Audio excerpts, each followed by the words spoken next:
Né? Porque a gente realmente já falou muito sobre isso. Tá bom?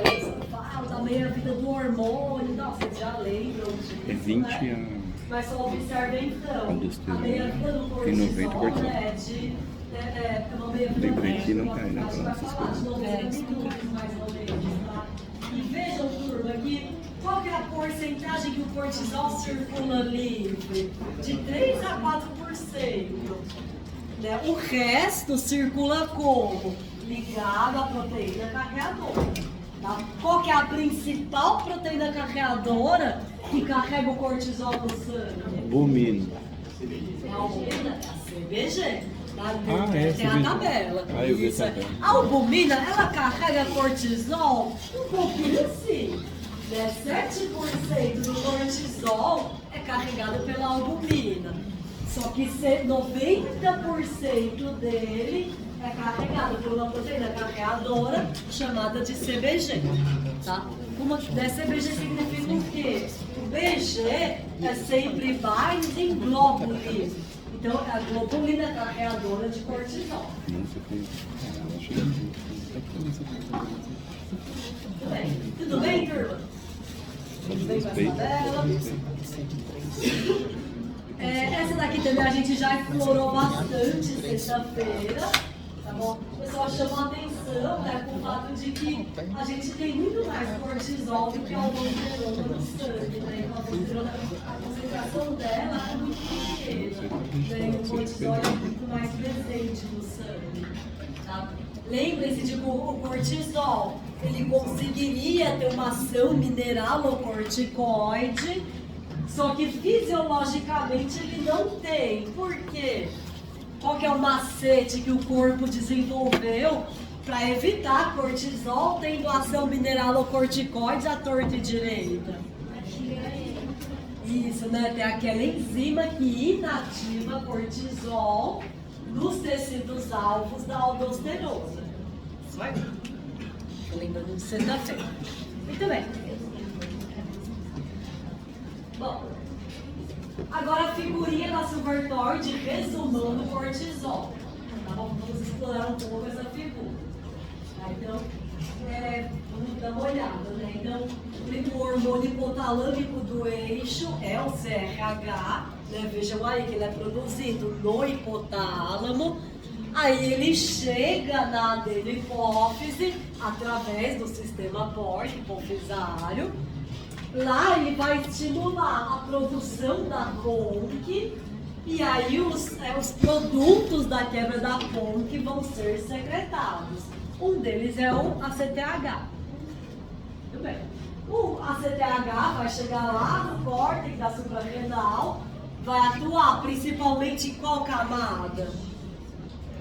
Zona fasciculada, isso, estimular a produção do cortisol. E aí vem a história.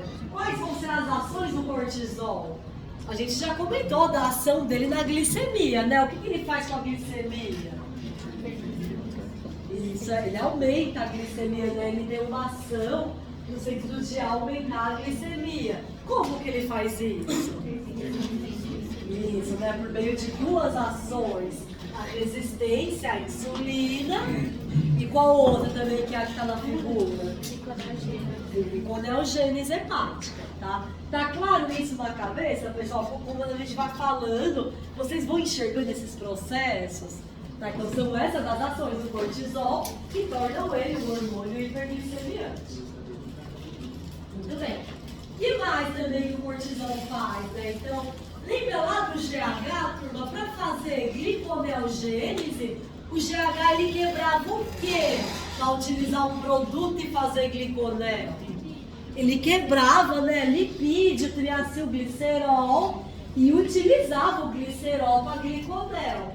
O cortisol, ele também vai ter que quebrar alguma coisa para utilizar o produto dessa coisa para gliconel. Quem que ele vai quebrar de monte no corpo? Proteína. Tá? Então é um hormônio muito proteolítico. Tá bom? Ele vai fazer bastante proteólise, bastante catabolismo proteico. O Rafa falou para vocês uma coisa lá na aula de ADM hipófise, um teste que o médico faz com o paciente no consultório, é pedir para ele agachar e aí fala, agora levanta, sabe? Tipo, vivo, morto, vivo, não, brincadeira. Daí pede para abaixar, agora levanta. O paciente com excesso de cortisol não consegue levantar, tamanha fraqueza muscular. Tá? Então não é qualquer fraqueza muscular, a proteólise é tão grande que ele não consegue levantar. Tá? Então o metabolismo proteico que ele faz é muito intenso. Por quê? Porque ele tem que quebrar a proteína para pegar aminoácido para fazer gliconeogênese. É a criação dele. Muito bem. Uma das ações mais famosas dele é no sistema imunológico. O que ele faz no sistema imune? Inibe, né? Ele tem ação imunossupressora. Alguém aqui já teve que tomar corticoide, né? Cortisol no caso, para fazer inibição do sistema imunológico? Supressão? É super comum. É? Vocês são alérgicos? Alergia também, né? Então, qualquer assim, situação onde o corpo possa rejeitar um órgão, então uma prótese, ou onde você tenha que dar uma freada no sistema imune, você pode utilizar esse tipo de medicação. Porque, de fato, o cortisol, ele inibe muito o sistema imunológico. Muito bem. No tecido adiposo, turma, aí, apesar da Silvertor trazer lipólise, ele faz também lipogênese, tá? Então, a gente vai começar agora a ver ações mais específicas dele e vocês vão ver que o cortisol, ele maneja a gordura do corpo. Como? Ele faz lipólise de braços e pernas e lipogênese na parte central do corpo. Tá bom? Então a pessoa com excesso de cortisol, ela vai fazer obesidade. Porque ela vai aumentar muito a gordura abdominal, no rosto. Tá? Então ele faz lipogênese em parte central do corpo e lipólise nas partes periféricas. Gordura visceral, né, pro lipogênese? Isso, gordura visceral. Não só visceral, é toda a parte central do corpo. A visceral acaba entrando junto.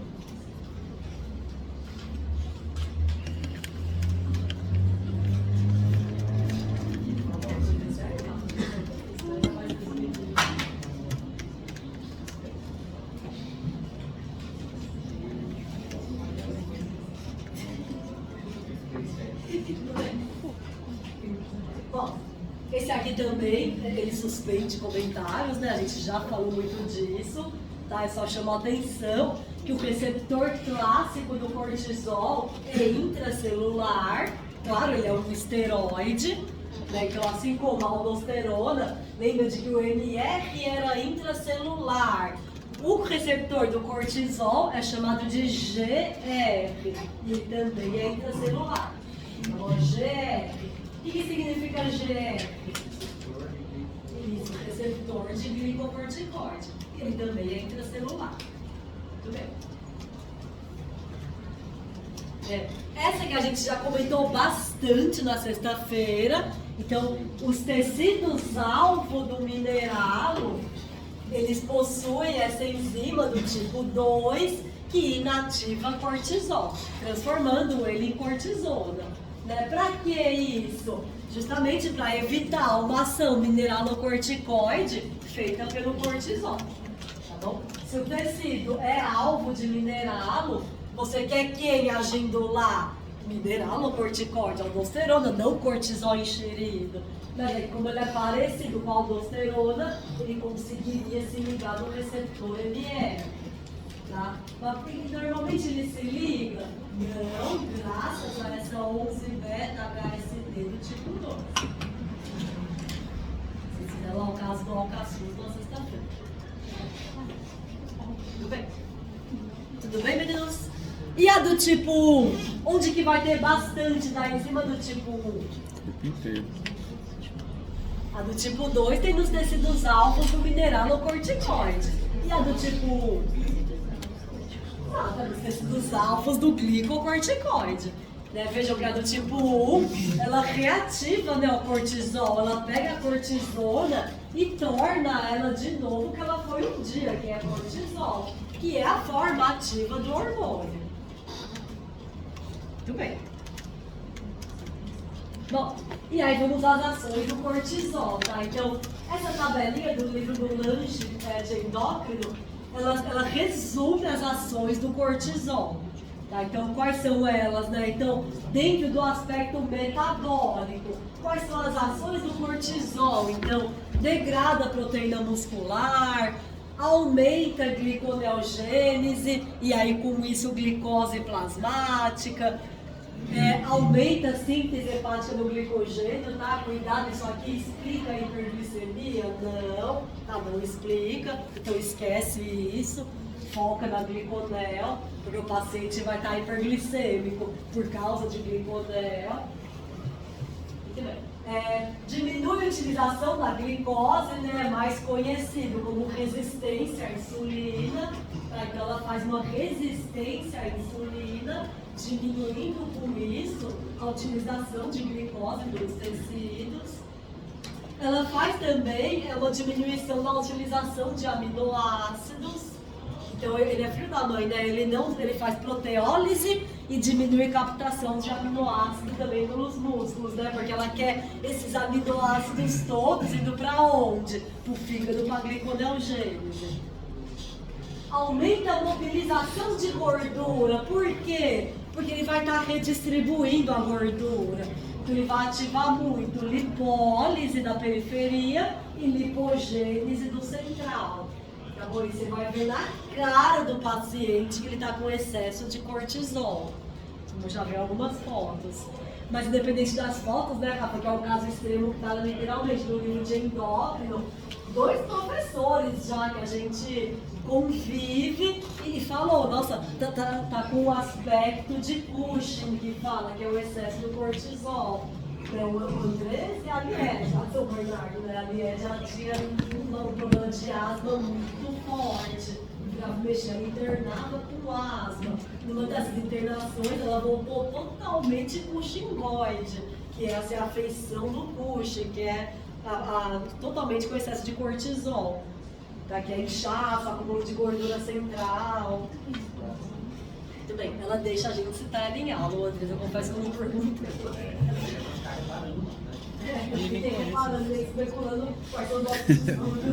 Quem é essa na fila do pão? Muito bem. Andresa. Bom, pessoal, o cortisol ele tem um efeito permissivo de glucagon e catecolaminas, tá? Já vamos comentar mais sobre isso. Tá bom? Bom, hemodinâmico, isso aqui é muito importante.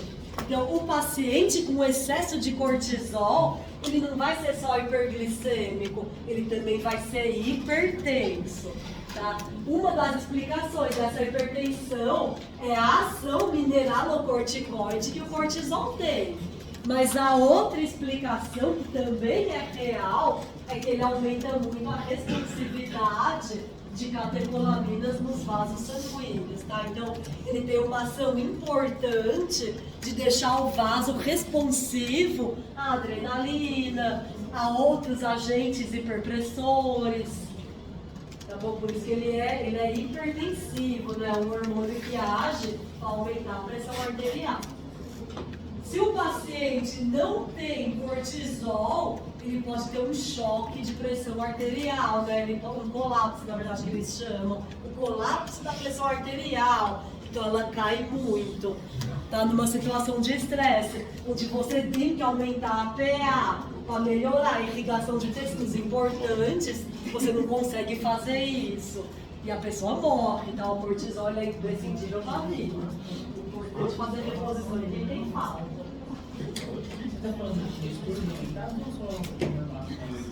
A tabela é do normal, e aí depois eu já estou comentando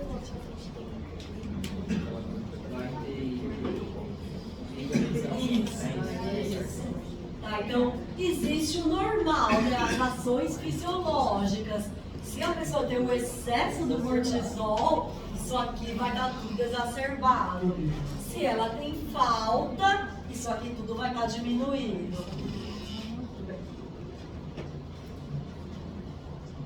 Tudo bem, turma? Bom, a função imune dele, né? Então ele é anti-inflamatório.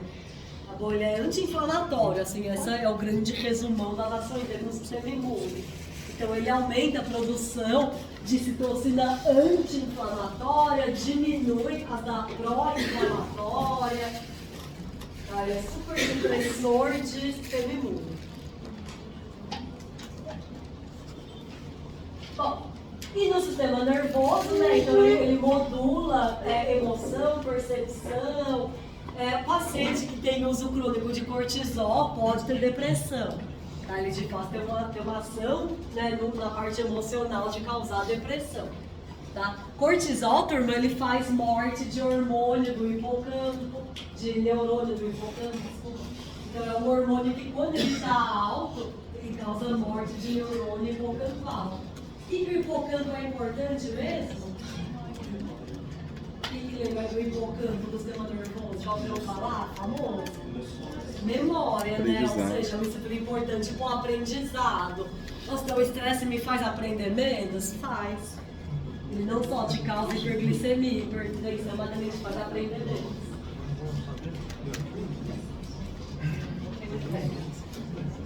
Eu falo, vocês têm que... Bom, essa tabelinha da Margarida Aires, né, também resume as ações dele. Tá? Então, no carboidrato a gente já comentou, na proteína também já comentamos bastante. No lipídio, né, lembrem-se de que ele redistribui a gordura, tá? Isso é importante. No sistema cardiovascular, então, ele vai ter uma ação de aumentar a pressão arterial, tá? Então, no excesso dele, a pessoa fica como? Hipertensa e, na falta dele, hipotensa. Na prova, como que a gente vai perguntar? Explique a pressão apresentada. Tá? Se ela está alta, o que você poderia falar? Pensando num caso de excesso de cortisol, a pressão do caso vai estar como? Alta. Por quê? Explique.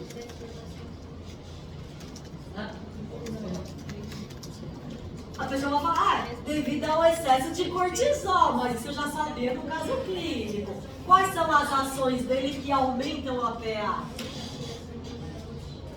Uma maior ação mineral ou corticoide pode explicar? Pode. Que mais também? Alguém murmurou, né? Tem mais receptores, né? Tem mais responsividade para as catecolaminas. Também está correto. Tá bom? Então, vocês podem falar assim, turma, que o cortisol, ele aumenta a responsividade dos vasos a agentes expressores. Tá? Catecolaminas é um exemplo.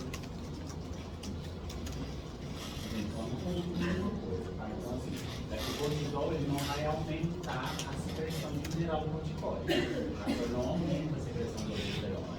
Ele só se liga no receptor de aldosterona, assim como a aldosterona ligaria. Não é assim, vai potencializar a liberação de aldosterona e isso vai fazer a pressão arterial aumentar. Não. Ele só vai ligar porque são moléculas, né, o receptor, a aldosterona e o cortisol são muito parecidos. Então, quando o cortisol está em muita, né, vai em excesso, ele acaba encontrando o receptor ali e consegue ligar ali e exerce o efeito mineral do corticoide, mas não é a aldosterona. Inclusive, né, o paciente com excesso de cortisol, então, como é que vai estar a PA? Você acabou de falar, né? A PA dele vai estar alta. Muito bem. Como é que vocês esperam que esteja o sistema renina-angiotensina-aldosterona? Pensem que dá isso, hein? Qual que está levando? O que está levando essa PA alta? O Rafa está falando para vocês, é o excesso de cortisol. É isso que está aumentando a PA. Como será que está o sistema renina-angiotensina-aldosterona? Inibido. Por quê? Porque a PA está alta pra caramba. Tá? Então, a renina, como é que vai estar a produção de renina? Mega, né, baixa. Isso, a renina vai estar mega baixa. Por quê? Porque a PA está alta, caramba. Mas está alta por causa do alta por causa do cortisol. Falou que está alta por causa do cortisol. cortisol. Então não misturem as bolas, tá? Tomem cuidado com isso. Como o Rafa falou, mas se tá com alta ação mineralocorticoide, mas é porque o cortisol tem ação mineralocorticoide, como a gente viu sexta-feira. Mas se você dosar a renina, ela vai estar inclusive baixa, uma tentativa de corrigir essa hipertensão. Tá? Lembrem-se de que a pressão arterial alta é detectada pelas células justaglomerulares, que fazem o que em resposta? Diminui a produção de renina. Tá? Então, pegando esse raciocínio importante nesse momento. Bom, essa tabelinha da Margarida, pessoal, vejam que a gente sabe as ações fisiológicas do cortisol. Mas você vê que mesmo no livro de fisiologia, eles trazem como é que vai estar os processos da deficiência de cortisol e no excesso de cortisol. Porque fica muito mais fácil entender a ação vendo o que acontece no excesso e na falta. Tá bom? Então, cuidado com essa tabela, enxerguem isso, que é deficiência ou então excesso. Tá? Uma coisa também interessante que o cortisol faz é diminuir a produção de óxido nítrico nos vasos, que é vasodilatador. Tá? Também com isso fazendo com que aumente o vasoconstrição e, portanto, o pH. Tá bom? Então, uma outra ação local dele é diminuir a produção de óxido nítrico. Isso aí também ajuda a explicar o aumento da pH do paciente.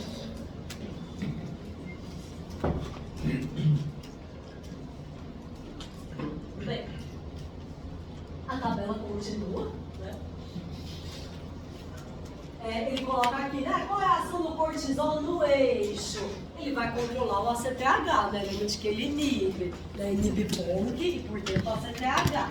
Né? É um mecanismo de inibição do eixo que caracteriza feedback negativo.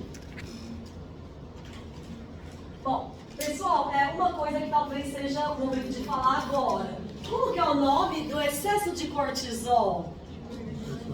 É o hipercortisolismo, mas tem um médico que foi o cara que primeiro relatou isso. Ele se chamava Cushing ou Cushing, tá? Vocês já devem ter ouvido essa palavra, né? Então, Cushing ou Cushing é porque é o nome do cara que relatou isso a primeira vez. Tá bom? Então, quando a gente fala, tá com Cushing, tá Cushingoide, tá o quê? Tá com hipercortisolismo. Tá? Seja lá qual é a causa. Tudo bem? O Dr. Cushing, né, o cara que descreveu isso, quando ele descobriu essa doença, quando ele relatou, era um hipercortisolismo secundário. Ou seja, onde é que estava o problema? Na hipófise. Tá? Então, quando o Dr. Cushing relatou essa doença, era um caso de hipercortisolismo secundário. Ou seja, estava na hipófise. Como é que era o ACTH do paciente? Para estar gerando um Cushing alto. Né? Se é um problema na hipófise que está gerando um hipercortisolismo, só pode ser um ACTH alto. Tá bom? Você não vai ter um problema na hipófise gerando um hipercortisolismo de ACTH baixo. Não. Lembre-se do eixo. Tem que desenhar aqui o eixo. Vamos lá, né? CRH, ACTH e cortisol. Aí eu falo para vocês que o paciente tem Cushing, né? Tem hipercortisolismo e que a causa é secundária, tá lá na adenipófise. Como que necessariamente deve estar a CTH? Só pode estar alto, né? É esse o problema. Deve ser um adenoma de corticotrófico. Então é um hipercortisolismo secundário. Certo? Porque se fosse a CTH tá baixa, não ia gerar um hipercortisolismo. Tudo bem? Professor Adenoma, o que você falou? Rapidinho.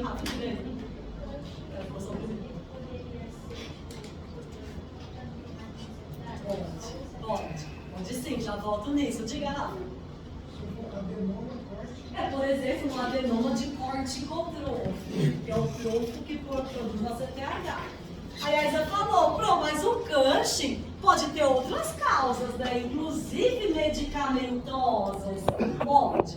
Tá? Então, a pessoa, turma, com hipercortisolismo, você chama de síndrome de Cushing. Seja lá qual que é a causa desse hipercortisolismo, ele tem síndrome de Cushing. Tá? Então, se a pessoa está com hipercortisolismo, é síndrome de Cushing. Pode ser medicamentoso, pode ser um tumor hipersecretor de zona fasciculada, mas se a causa é secundária, que é onde o cara descobriu, né, onde ele pela primeira vez relatou, aí você chama de doença de Cushing. Tá bom? Então, sempre é síndrome de Cushing. Se a causa é secundária, o médico chama de doença de Cushing.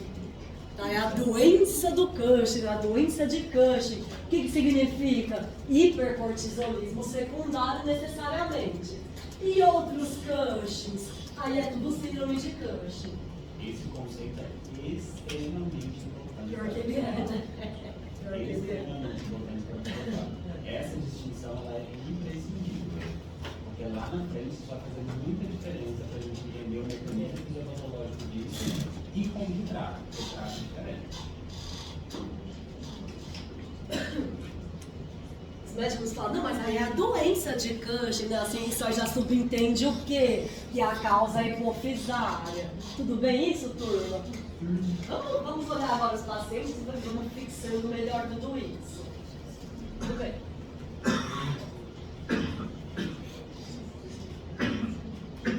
Bom, antes da gente seguir, né, para olhar os pacientes, outras ações importantes do cortisol, mas que, tadinho, né, foi negligenciado naquela tabela. Então, na pele, turma, vai ser um sinal clínico do paciente, né? Então, o paciente ele vai aparecer com muito hematoma. Tipo, esse meu aqui, que meu marido me falou, você bateu? Eu falei, sei lá, né? Mas isso aqui se chama o quê? Correria do dia a dia. Não, acho que eu tô com Cushing. Mas o que acontece? O paciente vai aparecer com um monte de hematoma. Você vai falar, viu? Você bateu o braço? Ai, nem percebi. E os vergão gigantes, como é que você não percebe? Né? Assim, por quê? O que acontece, né, com o cortisol? Ele dificulta, né? Ele diminui matriz extracelular, ácido hialurônico. Então a pessoa ela faz essas pequenas, né, hemorragias muito facilmente. Tá? É uma pele muito marcada com hematoma. É um sinal de excesso de cortisol. É sinal clínico, né? Ele reduz a produção de colágeno. Tá bom? Vocês vão ver fotos dos pacientes, eles trazem fotos dos hematomas também. Nos ossos, pessoal, ele aumenta o catabolismo proteico, tá? Ele inibe osteoblasto e de uma forma indireta, que eu não vou detalhar, ele ativa a osteoclasto. Tá? Então ele aumenta a reabsorção óssea. Tá? O que o paciente com Cushing pode ter, então? Osteopenia, né? Num caso mais grave, osteoporose. Né? Então fala-se não é um hormônio filho da mãe, né? Muito importante, né? Tal, que ele fique sempre bem no nosso corpo, mas ele é filho da mãe. Bom, pessoal, esse livro, essa figura, né, do livro de endócrino, vamos explorá-la, né? Ele está mostrando doença de Cushing. Como é que você sabe? Porque está escrito, ó, Cushing disease, é doença de Cushing. Tá? Então a direita é um caso de doença de Cushing e a esquerda é uma pessoa normal. Como você sabe? Ó, normal. E aí eu pergunto, como é que tá o ACTH dele? Aumentado, mas vocês estão vendo que tem uns picos muito louco e alto. Tá? Olha a legenda da figura, né? Olha a escala, na verdade. Compara o nanograma por litro, né, da doença de Cushing com o nanograma da pessoa normal. Então, ele já muda a escala, né, porque está muito aumentado e os picos são muito maiores e presente o dia inteiro. É uma doença de Cushing. Tá? Então, o ACTH está normalmente alto. Fazendo o quê? Com os picos de cortisol ao longo do dia? Altos também. Né? O cortisol, coitado, ele responde ao ACTH. Na doença de Cushing, o problema não está na adenopófise, né? Por isso que é doença de Cushing. E de fato, o ACTH está alto o tempo todo, levando a um cortisol alto o tempo todo. Tá? Por isso que faz hipercortisolismo. Mas é primário ou secundário? Secundário, né? Por isso que é doença de Cushing. É o hipercortisolismo secundário. Bem.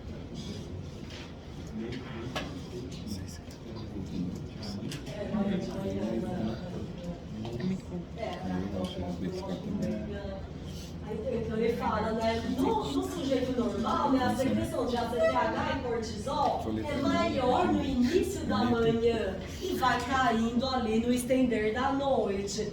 E no indivíduo com Cushing, não. E aí, como o Rafa comentou, né, caramba, você vê que mesmo apesar, né, de estar com a doença de Cushing, você vê que os picos são ainda maiores em horários que de fato teria que haver o pico, né? Porque deve ter uma somatória, né, de fatores. Muito bem. E aí aqui então, né, é o macroadenoma secretor de ACTH. Ela está mostrando aí. E são apenas de 10 a 20% dos casos de doença de Cushing, né? Pensando bem assim, de Cushing, vamos dizer. A principal causa medicamentosa, imagina. Ai, é difícil. O Denis falou, proteína seria terciária, no adenoma de hipotálamo, mas é difícil porque teria que aqueles neurônios parvicelulares, produtores de CHH, por alguma razão está produzindo muito. E para você ter uma massa no hipotálamo, a pessoa já caiu desacordada, sabe? O hipotálamo é dose. Agora sim, uma coisa muito mais comum é um estresse muito grande ativando esses parves celular pra caramba e ativando muito o eixo. E uma outra coisa que pode ter bastante também, lembra que eu falei do câncer de pulmão, carcinoma de células claras? Carcinoma de células claras pode produzir tanto a CTH quanto CRH também. Câncer de pâncreas também pode produzir CRH. A gente tem as secreções ectópicas. Você faz um Cushing, né?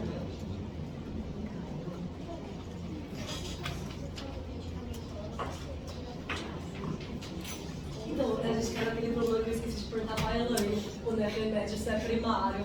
Não sabe falar? Desculpa, a gente está vendo. Eu acho que eles chamam de diagnóstico. Eu acho que não entra tanto nessa... É verdade, é provável. Todo mundo não tá de mas é verdade, deve ser isso mesmo. Por exemplo, o Rafa falou iatrogênico. Aí não entra como classificação de primário, secundário. Nunca tinha pensado nisso. Né? Provavelmente é isso, eles chamam de iatrogênico.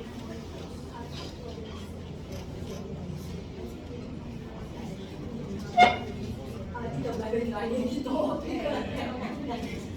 Não, como é que você classifica esse que está no pulmão, por exemplo? Não, é ectópico. E aí uma coisa interessante, nesse caso que o Rafa falou, quando o pulmão está causando Cushing, turma, ele não responde à dexametasona, por exemplo. Então você faz o quê? Um teste de supressão. A gente vai fazer um exercício daqui a pouco que tem isso. Então você dá dexametasona para esse indivíduo. O que ela vai fazer com o ACTH da hipófise? Inibir. Ela vai fazer a inibição do eixo como se ela fosse o cortisol. Só que se o problema é ectópico, não suprime. Tá? É um dos testes que fazem na clínica. Tudo bem? Só sai do celular. Eu acho que 50% da sala tá no celular. Caramba! Nossa, gente! Aí fica difícil mesmo. É que eu vou fazer um vistagroso, eu já vi jogo, foto, eu fico, gente, tá saindo caro. Mas enfim. Ó, essa aqui, turma, é uma paciente justamente do Dr. Cushing, né? Tá na legenda. Então, ela tem um problema de excesso de cortisol, né? Ela tem hipercortisolismo, tá? E ele tá falando aqui, né, que o problema é na pituitária, né? Ou seja, a doença de Cushing. é do ano de 32, pode ser que seja essa paciente que foi relatada e que tenha surgido a doença de Cushing. Então, olha as características dela, né? Então, as pernas muito finas, lembra de que o cortisol faz muita proteólise e também faz muita lipólise periférica. E onde é que ele está fazendo lipogênese? Olha a região central do corpo dela. Tá? Então, uma gordura abdominal muito grande. O paciente, pessoal, acumula gordura aqui atrás, que é chamado de giba. Tá? Então, ela tem giba, né? Observe aqui atrás do pescoço. Um outro sinal clínico são estrias violáceas. O que é violácea? São estrias extremamente largas. Também é sinal clínico de hipercortisolismo. Isso tem bastante a ver com aquela liberação de cortisol. Lembra que a gente falou que o cortisol faz muito catabolismo, né? E o colágeno é uma das proteínas que vão ser transformadas pelo cortisol.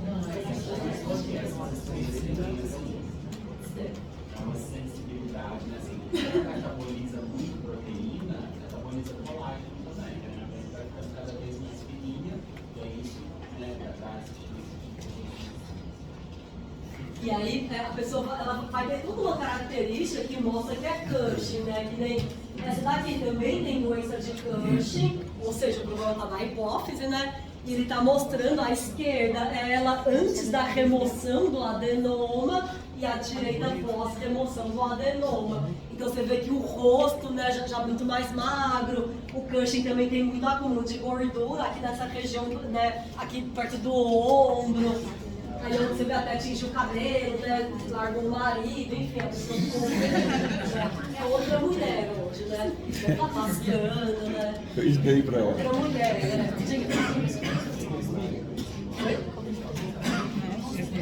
Fez bem, não fez?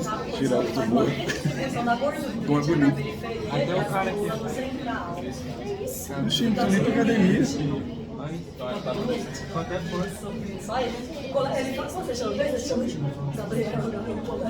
o Gabriel falou, Pro, e aqui fica bem nítida essa redistribuição da gordura, é isso mesmo. Além da redistribuição da gordura, dá pra ver a perninha fraca, né, pela falta de massa magra. Como que deve estar a glicemia Mal dela? distribuído, né, aqui. Deve estar hiperglicêmica. Será que ela está tendo variação de pressão arterial? Deve estar hipertensa. Tá, isso aí. Muito bem. Esse aqui é um paciente de 14 anos, também doença de Cushing, antes e 10 meses depois de cirurgia transfenoidal. Eu lembro que na legenda dessa figura ainda falava também de uma situação de aumento de hormônio androgênico.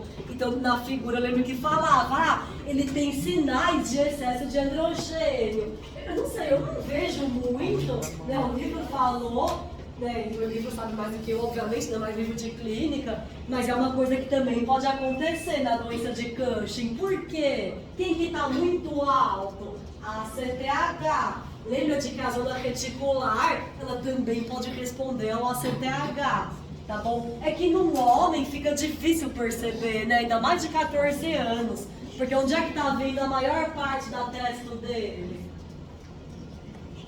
Dos testículos, né? Das cônadas masculinas, tá? Então fica difícil perceber essas ações androgênicas num menino, né?